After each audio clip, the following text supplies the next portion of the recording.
La capacité juridique, c'est l'aptitude d'une personne à être titulaire de droits et à exercer elle-même ses droits. D'un côté, elle est capable d'en jouir, de l'autre côté, elle est capable de les exercer.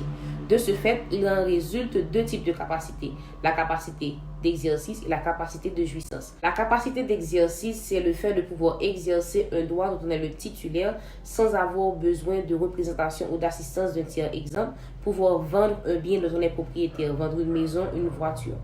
La jouissance en droit, c'est le fait de posséder une chose, d'être titulaire d'un droit et de pouvoir en user et en profiter. Donc la capacité de jouissance revient alors à ce qu'une personne soit titulaire de droit et à pouvoir en disposer librement. Comme exemple, c'est la capacité de jouir de biens mobiliers que l'on possède, ou encore c'est la liberté de choisir sa religion ou de ne pas en avoir. Qui ne dispose pas de la capacité d'exercice? Ce sont les mineurs et les incapables majeurs.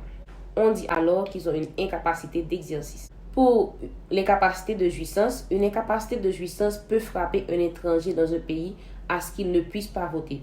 De ce fait, il est incapable de jouir de son droit de vote. Ce qu'il faut retenir, c'est que la capacité juridique permet d'exercer ses droits et de jouir d'eux. Donc, il y a la capacité d'exercice, c'est la capacité à exercer ses droits, et la capacité de jouissance, c'est la capacité à en jouir. Donc, ceux qui ne peuvent pas exercer un droit sont frappés d'une incapacité d'exercice. Ceux qui ne peuvent pas en jouir d'un droit sont frappés d'une incapacité de jouissance.